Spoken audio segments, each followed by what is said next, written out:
नमस्कार मंडळी. दरवर्षी माघ महिन्यातील कृष्ण पक्षात महाशिवरात्री साजरी केली जाते.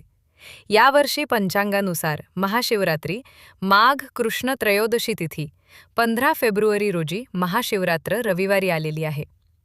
महादेवाची जी काही व्रतवैकल्य वर्षभरात करतो त्या सगळ्या व्रताचे पुण्य आपल्याला फक्त एक महाशिवरात्रीचे व्रत केल्यामुळे मिळते. त्यामुळे प्रत्येकानेच महाशिवरात्रीचे व्रत आवर्जून केले पाहिजे. ज्यामुळे मुलींचा विवाह होण्यासाठी अडचण येत असेल तर त्यांनी तर आवर्जून हे व्रत करावे. लवकरात लवकर त्यांना मनासारखा जोडीदार मिळतो. तसेच सौभाग्यवती स्त्रियांनी सुद्धा हे व्रत आवर्जून करायचे आहे. हे व्रत केल्यामुळे अखंड सौभाग्य लाभते अशी मान्यता आहे. 15 फेब्रुवारी रोजी महाशिवरात्रीचे व्रत करणाऱ्यांनी सोमवार दिनांक 16 फेब्रुवारी रोजी उपवास सोडावा.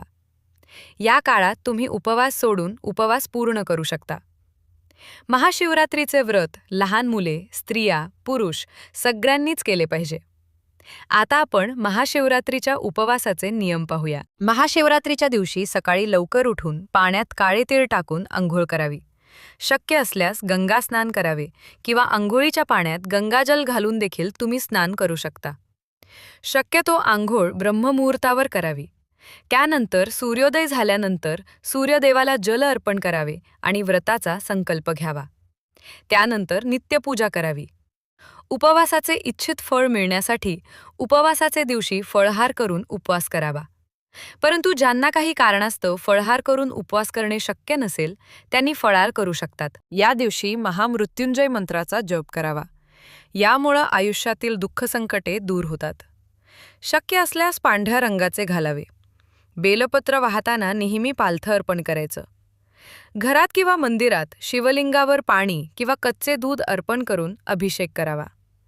शक्य असेल तर पंचामृताने अभिषेक करावा. बेलपात कधीही सोमवारी तोडू नये. बेलपान कधीही शिळे होत नाही. ते आपण धुवून परत वापरू शकतो. धोत्र्याची फुले व फळे, बेलपत्र, पांढरी फुले या दिवशी आवर्जून अर्पण करावी. मोगरा, अश्विनी, अपराजिता, मोहोरीची पिवळी फुले, रुईची पांढरी फुले, मोगरा, कमळ ही फुले आपण शिवपिंडीवर वाहू शकतो. महाशिवरात्रीच्या दुसऱ्या दिवशी पारणं सोडताना प्रथम घरातील देवांना नैवेद्य दाखवावा. त्यानंतर उपवासाचे पारणं सोडावे. महाशिवरात्री व्रताची पूजा 4ही प्रहरात करणे अतिशय शुभ मानले जाते. प्रत्येक वेळी ओम नमः शिवाय या मंत्राचा जप करावा आणि शक्य झाले तर रुद्राभिषेकही करावा. मला खात्री आहे की या व्हिडिओचा तुम्हाला नक्कीच फायदा होईल. व्हिडिओ आवडला तर लाईक करा, शेअर करा. चॅनलवर नवीन असाल तर सबस्क्राईब करा.